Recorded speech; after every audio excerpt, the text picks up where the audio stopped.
আমরা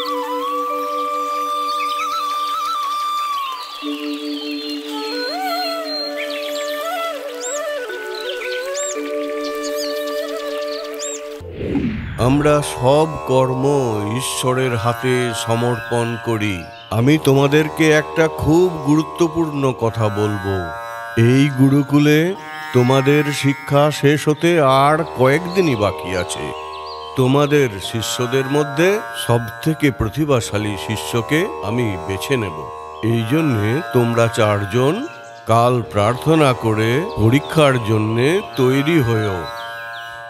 আমি তোমাদের মধ্যে একজনকে বেছে নেব যে প্রতিভাশালী। সবই আপনার ইচ্ছে অনুযায়ী।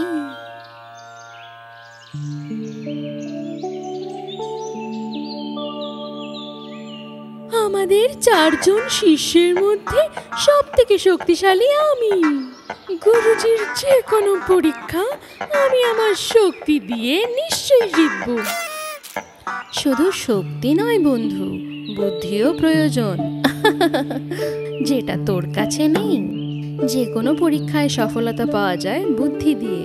গুরুজির যে কোনো পরীক্ষাকে আমি বুদ্ধি দিয়ে ঠিক জিতব।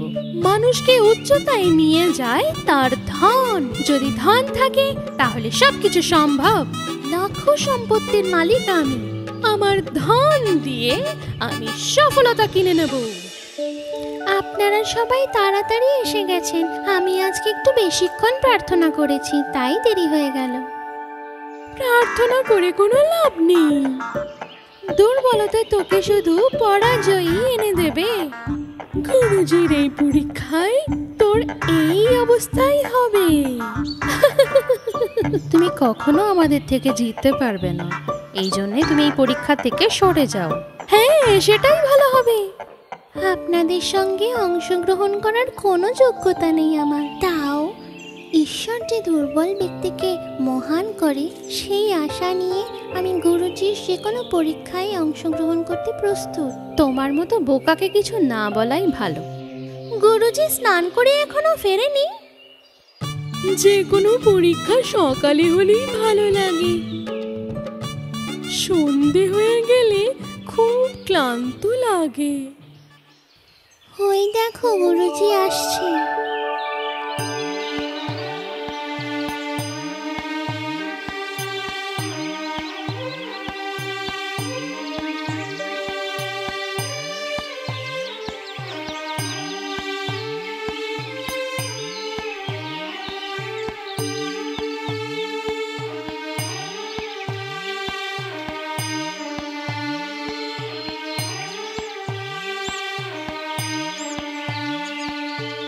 বাচ্চারা, তোমরা কি সবাই প্রার্থনা করে এসেছো?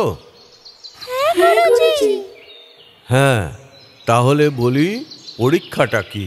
তোমাদের হাতে একটা সাদা কাগজ দেব, যেটা তোমাদের যেখানে দাঁড়িয়ে আছো সেখান থেকে আমার কাছে পৌঁছাতে হবে। আরে, এটা কি পরীক্ষা? এই নাও সাদা কাগজ।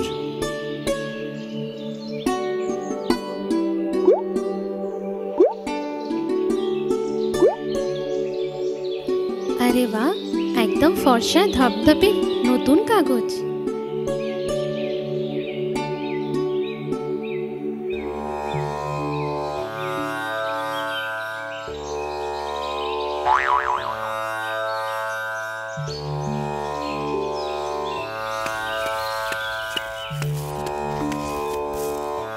আরে, এটা কি গুরুজি? মাটিতে রেখা। এই রেখার পিছনে তোমরা 4 জন দাঁড়িয়ে যাও, আর আমি এই রেখার থেকে খানিকটা দূরে আছি। ওইখান থেকে সাদা কাগজটা যেন পৌঁছায়। হ্যাঁ, আর একটা কথা, কোনো কারণে এই রেখাটা কিন্তু পার করো না।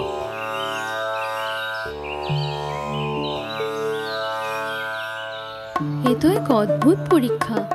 এখান থেকে কি করে গুরুজির কাছে কাগজটাকে পৌঁছাবো? এটা তো কোনোভাবেই সম্ভব নয়। মনে হচ্ছে গুরুজির মতিভ্রম হয়েছে, তাই জন্য এরকম পরীক্ষা দিল। হ্যাঁ, আচ্ছা, তাহলে শুরু করা যাক। এক এক করে চেষ্টা করো। কি করে চেষ্টা করব, এতে কেউই সফলতা পাবে না। আমি ভাবতেও পারিনি যে এরকম পরীক্ষা হবে। আমিও। তুমি তো খুব বুদ্ধিমান, কিছু একটা উপায় বের করো, এই কাগজটাকে কিভাবে পৌঁছানো যায় গুরুজির কাছে। কোনো ফল পাবে না, তাও ভেবে দেখো। আমি ভেবে নিয়েছি, এটাই একটা করা যাবে। এখান থেকে কাগজটাকে গুরুজির কাছে পৌঁছানোর জন্য এটাই একমাত্র উপায়। কি উপায় বলো? বলবো না, দেখো।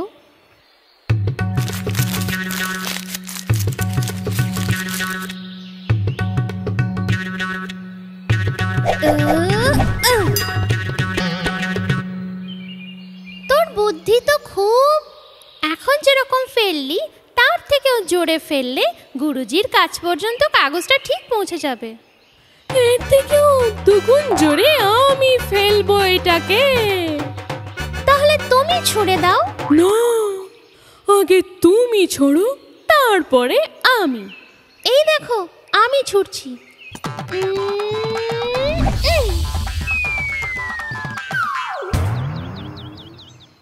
ওহ, চমৎকার হয়ে গেল। আমি তো অনেক দূর পৌঁছে দিয়েছি। আমি দ্বিতীয় নিশ্চয়ই আসবো। তাহলে প্রথম স্থানীয় আমি ছুড়বো এবার। তুমি জিতবে বন্ধু। জেতার পর প্রথম স্থান যদি তুমি আমাকে দিয়ে দাও, তাহলে আমি তোমাকে অনেক ধন দেব। যেটা তুমি বললে সেটা নিয়ে আমি ভেবে দেখব। এটা নিয়ে আমরা পরে চর্চা করব। তার আগে আমাকে এই কাগজটা গুরুজির কাছ পর্যন্ত পৌঁছাতে দাও।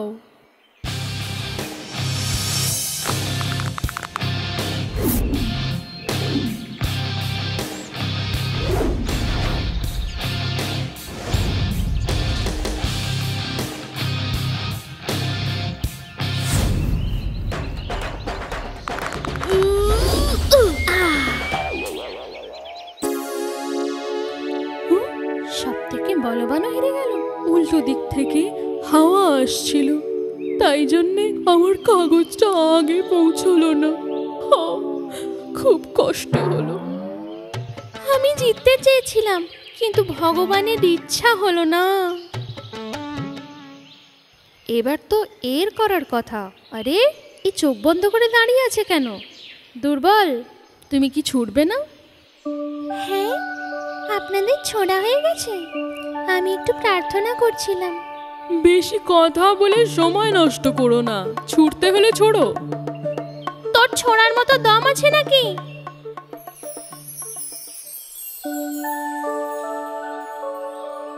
তুমি কি করছো? ওটা পাখি বানাচ্ছ? তোমরা যেমন ছুড়লে সেরকম জোরে আমি তো ছুটতে পারবো না, তাই এই কাগজটার পাখি বানিয়ে আমি গুরুজির দিকে ওড়াবো।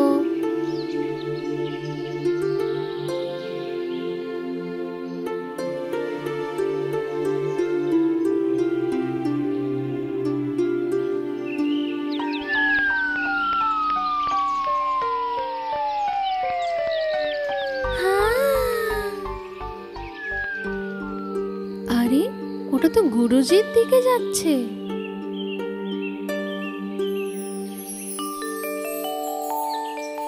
দেখো, আমার কাগজটা গুরুজির হাতে। ভগবান, তুমি আমাকে জেতালে, ধন্যবাদ। হ্যাঁ, খুব ভালো। তুই আমার সব থেকে প্রতিভাশালী শিষ্য। তো বাচ্চারা, এরকম পরিস্থিতিতে আমরা ভগবানের দেয়া প্রতিভাকে সঠিকভাবে প্রয়োগ করতে পারি। দেখলে তো, তোমাদের মধ্যে যাকে কমজোরি মনে হতো সেই বিজয়ী হলো। এ সবই ভগবানের মায়া। অনেক সময় পিছিয়ে থাকাকেও ভগবান এগিয়ে নিয়ে আসে।